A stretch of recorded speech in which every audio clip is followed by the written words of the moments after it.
Welcome to The Value of One, the Power of All, a podcast created by the Ron Brown Scholar Program. Since 1996, this organization has been investing in the next generation of African American leaders. And this podcast highlights the stories of the scholars, alumni, staff, and friends that make this program special. This is your host, Pryor, 2015 Ron Brown Scholar, and you're listening to the fourth episode of the second season, focused on the impact and insights on the public sector from the Ron Brown community. It doesn't really matter how you say it or who you say it to. Consulting never leaves a good taste in your mouth. Consulting sits right there next to car salespeople and career politicians and telemarketers. Sometimes it's hard to have respect for the profession. And every current or former consultant you're going to hear from on this episode never heard of consulting before going to some of the top universities in the country. And when they did finally hear about it, none of them were very interested in doing it. After all, Ron Brown scholars committed to public service don't become consultants, right? That was until they heard about how consulting could allow them to make an impact for the public good in ways that they likely couldn't even do working directly for the government. More on that right after this message. Thanks for listening to this episode of The Value of One, the Power of All. Whether you're a longtime supporter or a new friend of the Ron Brown Scholar Program, we're glad you're here. When I started putting together the conversations that became this podcast, it had been years since the Ron Brown community had been able to gather in person. So I wanted to create a platform where we could hold, capture, be inspired by, and be challenged by the discourse that occurs within the Ron Brown community and make it accessible to anyone, anywhere, at any time. And now it's become much bigger than I originally imagined, but it's still only a fraction of its full potential. So if you're a loyal listener who wants to donate to help us make the next evolution of this podcast happen, send me a note at info@ronbrown.org, and I'll share our vision for what this can become. All right, back to the episode. It's really been a journey. So I graduated from Harvard with a degree in environmental science and public policy, which when you immediately think of, you don't think of a federal consultant or pretty much any of the traditional things that consultants do. That's Andrew Moton, 2015 Ron Brown Scholar who works for Deloitte's public sector practice in DC. It took me a while to realize that I didn't want to be a climate scientist, as important of a mission that is. And I kind of needed some more time to think through how I wanted to make impact. And what that looked like initially started with me going to grad school. So I went directly to Wake Forest in the Masters of Science in Management, which is a great program for folks really young and early in their careers, trying to maybe even shift to a more business-centered approach of things. And that's when Deloitte kind of first heavily recruited myself and many of my classmates. What was really impressive to me was the federal practice, which we can definitely speak on in a minute. So the government and the public services practice that Deloitte's really well known for. It's a market leader there. And that practice, with the mission that comes along with supporting the federal government, made it really interesting to me in that moment, whereas consulting as a general industry wasn't really on my radar back when I was in college. And so that was kind of the first kind of purview into the world of consulting and Deloitte specifically. Turns out Andrew wasn't the only Ron Brown scholar to not be super drawn to what they thought it meant to be a consultant. Bradley Pough, 2008 Ron Brown scholar, who we heard from on the last episode, had similar reservations. Just like you said, I had no idea what consulting was. I had not only did I have no idea what consulting was, but once I started to glean what it was, I had no interest in doing it. I was like, when I graduate, the things that I knew, I wanted to go to law school eventually, and I knew I didn't want to go to law school straight away. I knew I wanted to work doing something for a little bit, and the thing that I wanted to do was teach. Like, I was going to go back home or somewhere in the South and do like Teach for America or some other program, and I was going to teach, and that was the way that I was going to serve until I was able to go to law school. And then my senior year rolls around, and a friend of mine in law school, I was part of, not in law school, in undergrad, I was part of the Yale Political Union. It was like a debate organization. And a good friend of mine the year above me, who had graduated and was also in the political union, called me up and he's like, "Hey, Deloitte's going to be on campus. I work for Deloitte now. I'd love it if you interviewed." I'm like, "I don't want to do consulting. Sorry." And he's like, "Well, look, like this isn't like exactly consulting. Like all of our clients are federal agencies, and the idea, is that in the same way that businesses need advice on the way to, build the more efficient processes or more effectively spend their money or analyze data or communicate data. The federal government needs those things too, and they don't have the same kind of resources that the private sector has to buy the McKinseys and whoever of the world. So we offer those same services at a discounted rate to the federal government. And, I think we do really good work." And I'm like, "That's interesting, but I think I'm going to go teach." And he's like, "Look, let me just, I'll come, we'll interview. You don't have to take the job, just interview. And like if over the course of the interview process you're not convinced, then go do what you were going to do." And they did end up convincing me that this was good work, and I ended up taking the job, and I worked there. I only planned to work there for 2 years, and I ended up staying for a third year because it was, in my mind, really powerful work. Like I at that age, with the experience that I had, I don't think I would have been able to impact policy and the government at the level that I was had I gone straight into government. But through Deloitte, like we had access to a lot of policies and a lot of initiatives that needed an added set of hands, and I was able to touch them in a really tangible way. Michelle Osagie, 2018 Ron Brown Scholar, was dead set on becoming a doctor. But the COVID-19 pandemic changed everything. I came into college pre-med very adamantly passionate about science and delivering healthcare at that practitioner physician level. And then COVID, like so many people else also experienced, kind of threw off my plans. I wasn't able to get that lab, in-person clinical experience that I wanted. And so I ended up doing a lot of community-centered work through college, doing volunteer programs at the Yale New Haven Hospital and working with housing organizations around my university because there was a large displacement of people with a lot of students living off campus that year. So finding out ways to solve that. And then I realized I kind of just like this collaborative work where a bunch of people come together to solve problems. And so it led me to apply to another consulting firm and kind of work there for a while. I think that work was very focused on pharmaceutical companies. And I realized in addition to people coming together to solve problems, I kind of like focusing on the public sector and helping people around me or people in different areas of the world I don't even see. So I pivoted to more government consulting, which is what landed me at Deloitte. Michelle's original introduction to the firm came through Ron Brown. I think what made Deloitte significant to me, one was the visibility through the partnership with Ron Brown. So I saw their name a lot. So I was a little bit more familiar with them. And then the government side does heavy recruiting on my campus. So again, saw that name throwing about. So I had an interest in pursuing a career there. But then learning just the wide diversity of clients on the government side made it even more appealing to me.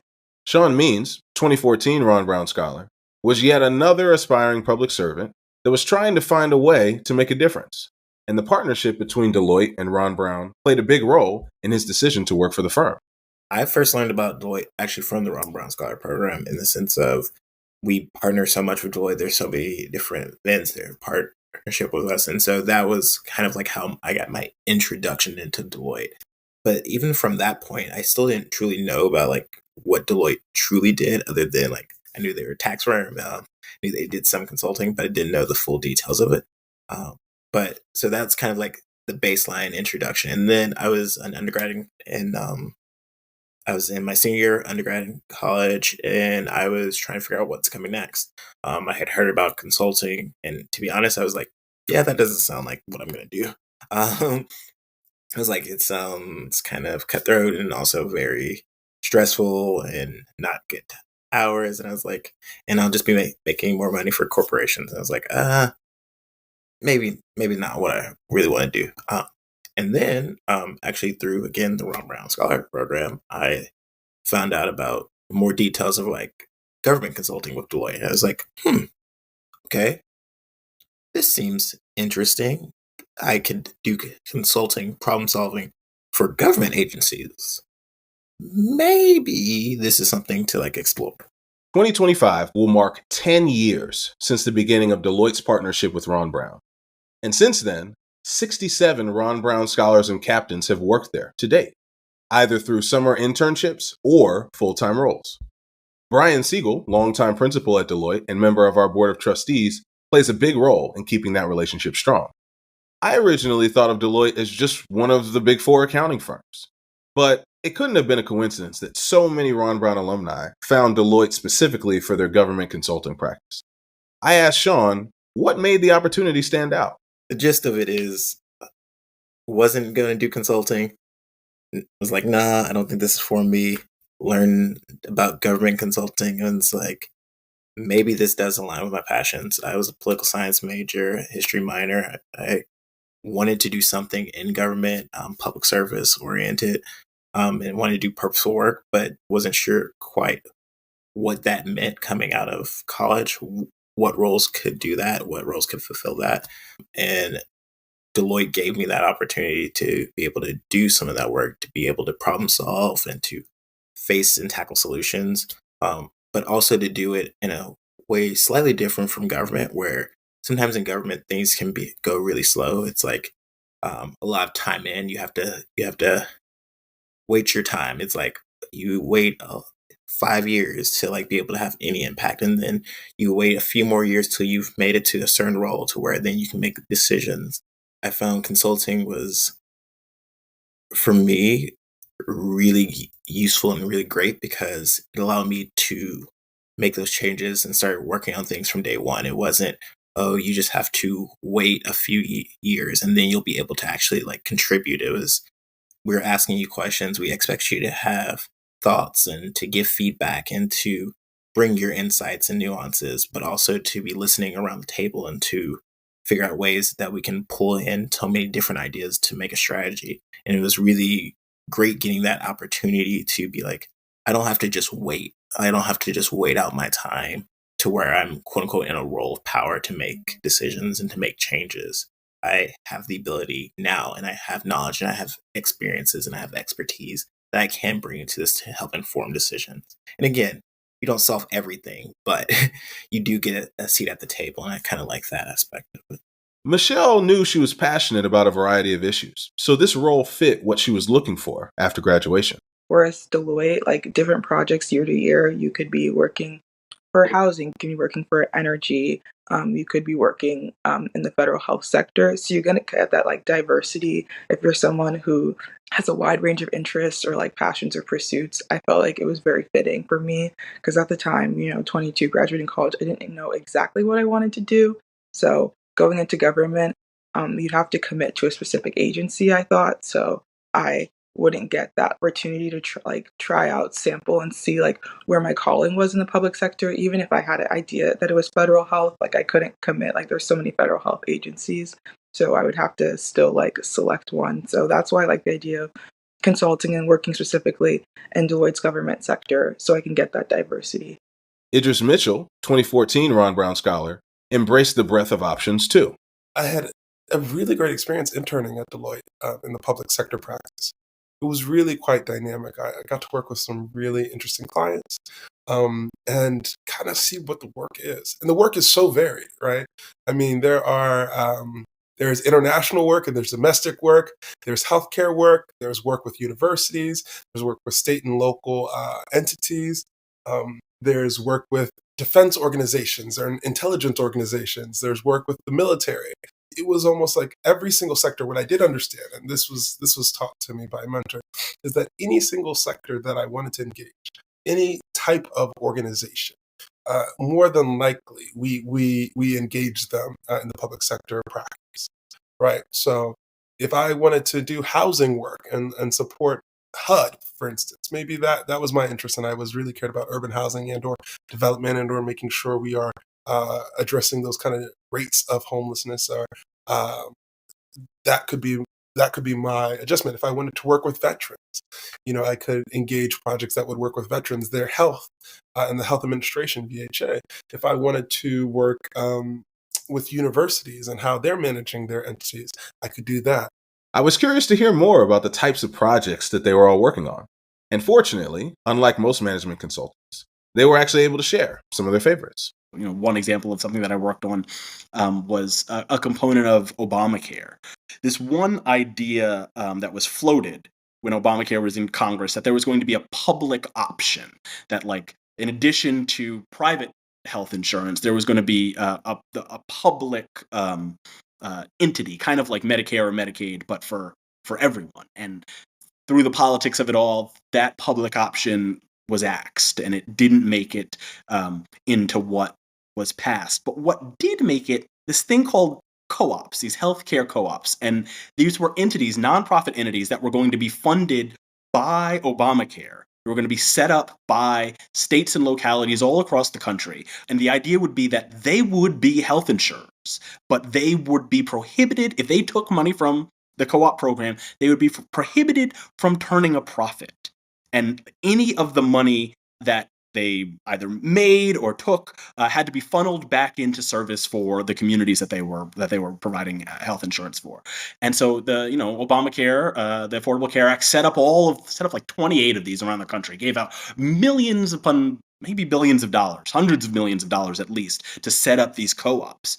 And they were set up, and then suddenly, I think the story is that somebody looked around and they're like, how do we know if these things are actually doing what they said they were going to do? Because if they don't, we're supposed to get the money back. Is there anybody checking?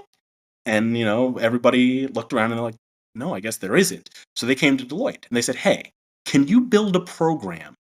You're auditors, essentially. Can you build a program to audit these entities to make sure that they are, doing right by the people that they're meant to serve? Go in and check their finances, go in and check their operations, go in and check how many lives they're touching, go in and check the healthcare outcomes of the people that are getting this insurance through them.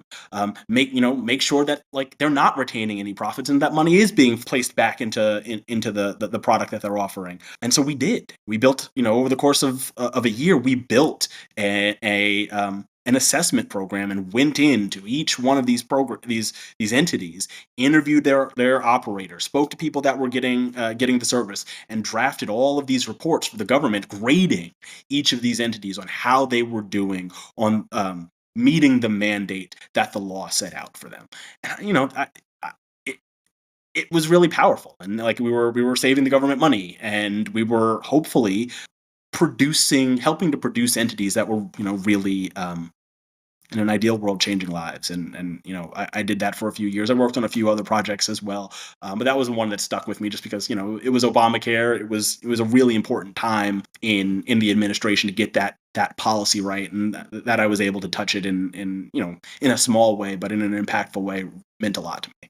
The CHIPS Act, for example. So the CHIPS Act being this really seminal piece of legislation with the goal of bringing back semiconductor manufacturing from the Asia Pacific region to the United States. And in a quick history lesson, that industry was created in the United States. A lot of it in Silicon Valley, a lot of it in Texas.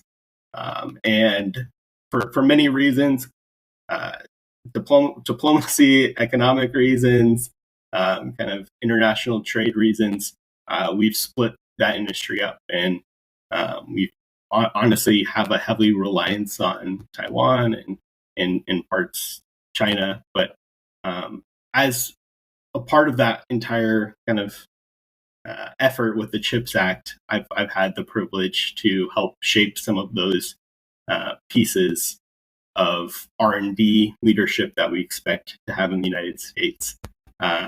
And also just kind of overall competitive intelligence with our near-peer competitors that may also be trying to build kind of these capabilities. And so that project in particular is kind of really scratched that intellectual itch and his hit on the mission part of it, right? Like chips are in everything that we interact with.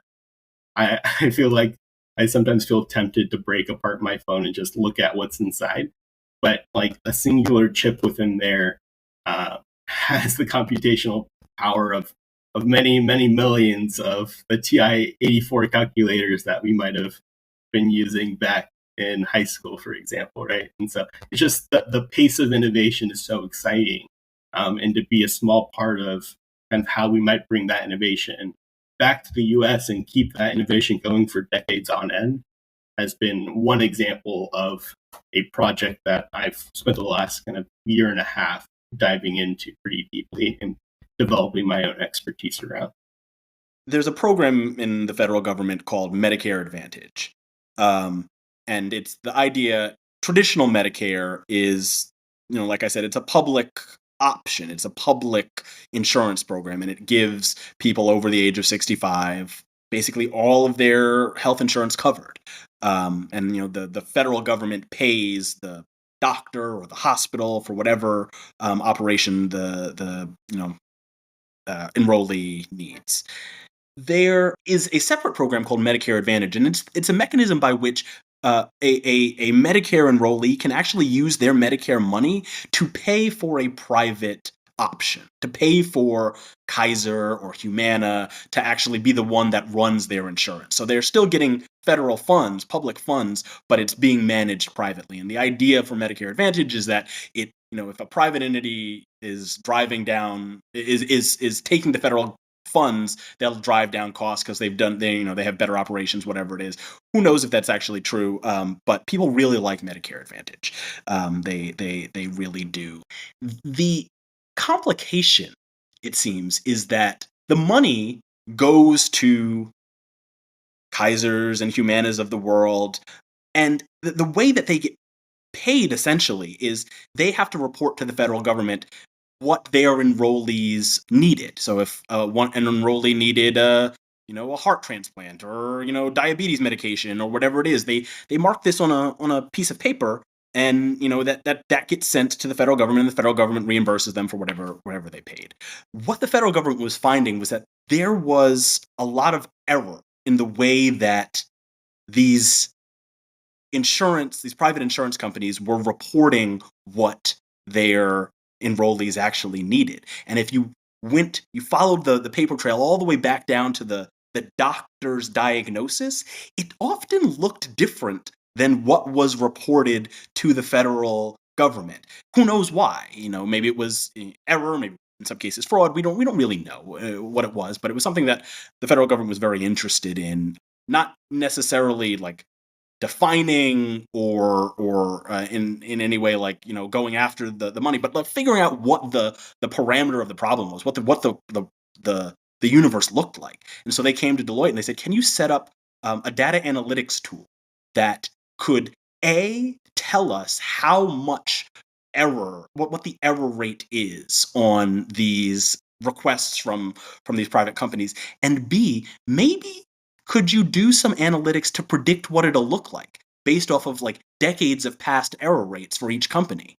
And I had a little bit of data analytics experience from something that I had done in college, and so I was like, all right, that's a cool project. So I got involved, and I was really in the weeds, doing SQL programming and SAS programming, trying to build this database that could predict what the error rates were. And again, it was something that private companies do all the time.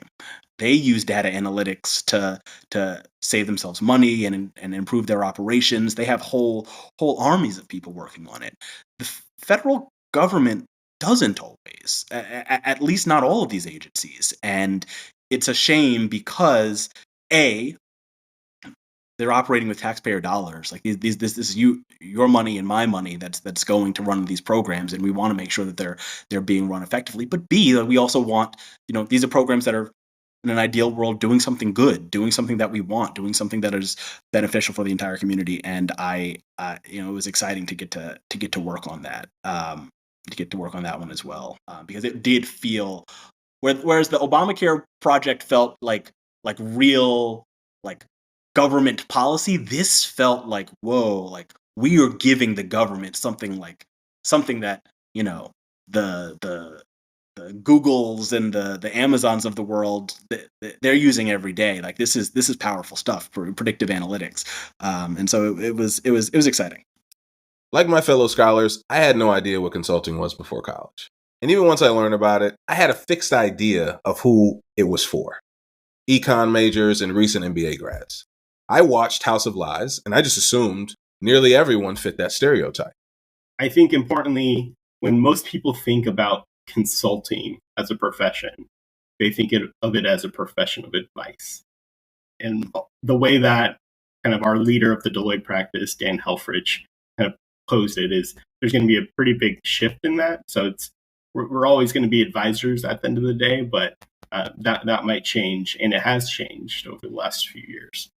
And then when people think of consultants, they often think, to kind of our point, folks that are coming from business backgrounds, whether that be undergrad or graduate school MBAs, that will oftentimes get on a flight on a Monday morning and go to a client site until Thursday, fly back, and along that way advise their clients. But I would argue that those paradigms, both what consultants do in just an advisory role and who those consultants are in just business school graduates, are changing, have been changing, and are going to really be disruptive for the industry over the next few years. It isn't just folks like these four who thought they would only be climate scientists, doctors, and lawyers who have joined consulting. As we kind of move into this next phase of consulting, from just pure strategy to really having tech chops and software developers and software engineers, that immediately at least shifts my mind into who do we need to have as consultants. And that, to my earlier point, it's not just those business grads. We need a whole host of folks to solve these problems. And the government does too. We as consultants are obviously providing a business around this, but the government as a whole.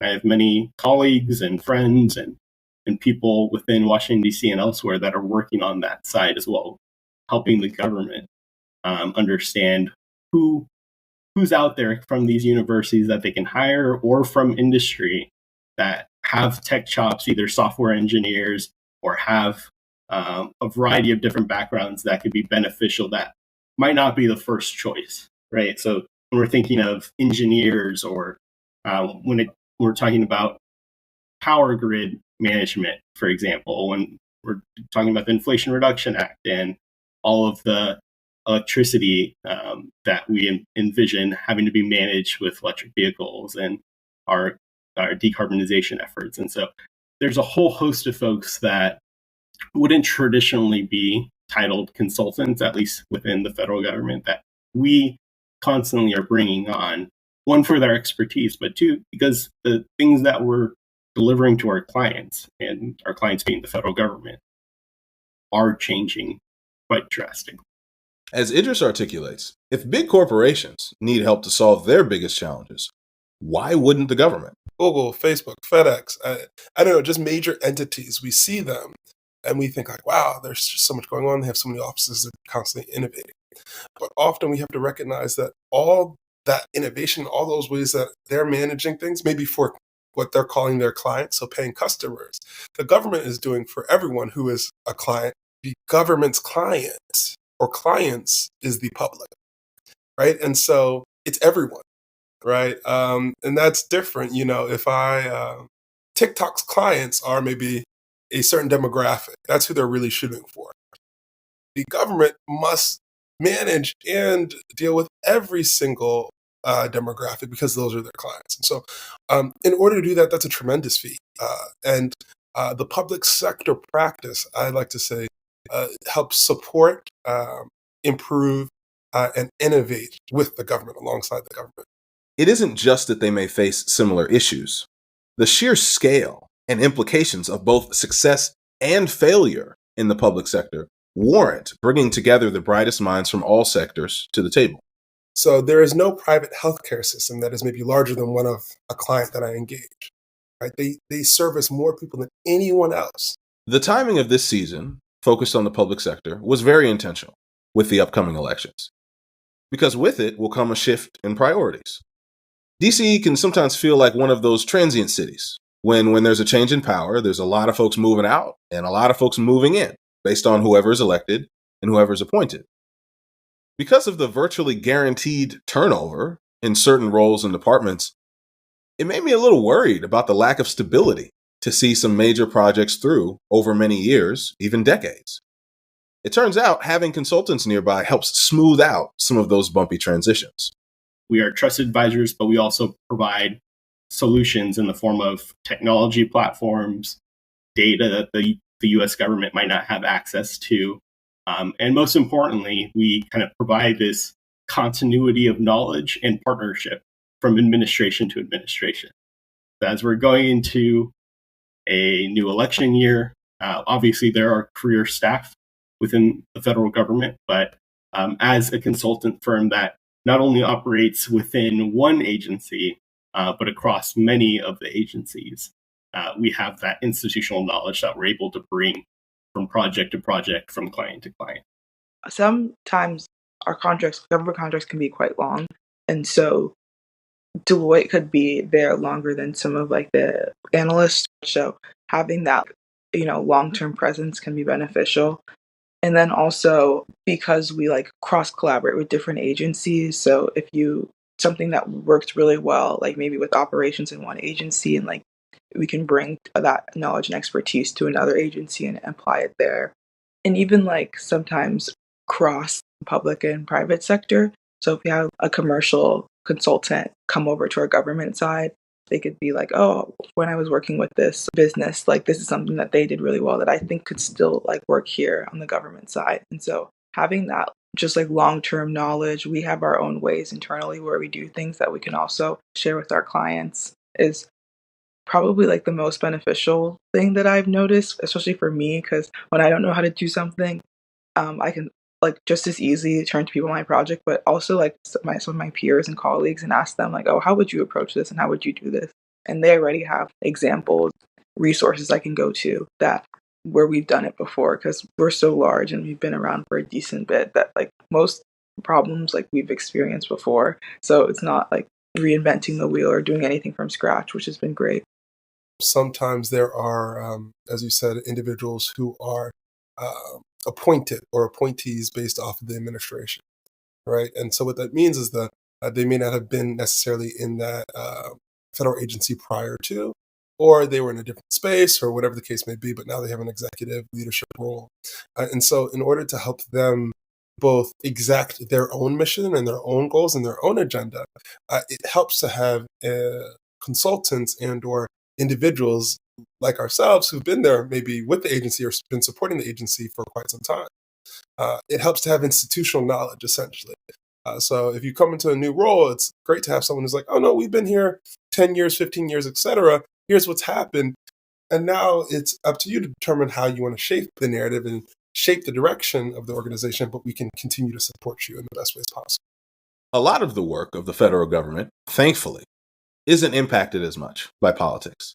So I asked them how much of this year is just business as usual, or have they noticed a shift at work because it's a big election year?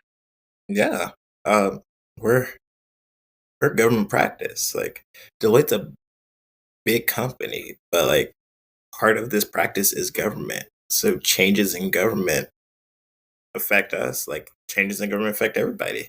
So while I think it's also about levels here. So there's like Deloitte as a entity, and then there's sometimes like individual projects throughout the different agencies, because our government practice does a lot of federal work across agencies. We also do state, local, and higher ed work.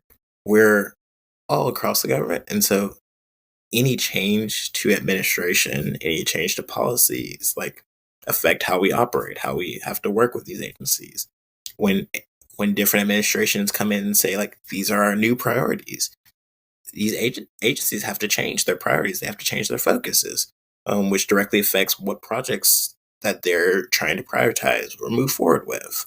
Sometimes the changes in administration mean change into the thought process of how we engage with users, or how we engage, or what systems we need to create and how those systems need to operate. I guess like top of mind for I think just all contractors, consultants, government consultants, and like agencies is just like the potential administration transition. And so I think that's something that I've been seeing them wanting us to get savvy on and like getting a lot of knowledge on. And there's so much I didn't know about that. There's like all eyes on this year, but it's been interesting like being on the government side of this. This is the first time I've experienced like an election year on this side. All the preparation that goes towards November and January, I guess. I know there again paperwork. There's like a lot of documentation of like how things are done, just in case there is like a large personnel turnover for any reason. So we have those like understanding and systems in place for a quick transition if needed. And then also there could be like a change in budget at any time, even not just election year, but I guess any time. So making sure that like we prioritize like the funding for like necessary activities and then like future goals, I think has been like the two things that I've seen most projects prioritize across the board. And then there's more like agency specific things that different projects like we'll talk through. Lots of meetings, lots of communication, just to keep everyone on the same page and aligned. So many brilliant and invested career government employees who, regardless of administration, are still there showing up every single day to make really positive change. And so that's those are the bulk, right? Those are the bulk of the government and of the federal agencies, are individuals who continue to support them through highs and lows, through various administrations when it was easier legislatively and when it wasn't. But there are the realities of appointees. There are the realities of shifting agendas. There are the realities of, ever-changing political currents, ever-changing social climates, ever-changing technological advancements. We talk a lot about AI now, generative AI. You can see any tech company showing you the newest AI platform that they're trying to develop. Well, the government too is engaging in that work, right? They are also trying to leverage the work. They are also trying to stay on the cutting edge of what it means to be able to serve the public. And so those are all things that we are constantly considering and constantly factoring in for our clients. Navigating bureaucracy is a big challenge to getting anything done in the public sector, even as a consultant. So I asked them, how do they feel about the pace they see the world moving at compared to the pace with which government usually moves, if it moves ahead at all? In our world, technology is rapidly changing on a day-to-day basis. And one of the hard parts for government is keeping up with those rapid changes. We are recreating sometimes and sometimes transforming systems that touch millions of lives. So these things shouldn't be like a quick snap your fingers, we got a solution here.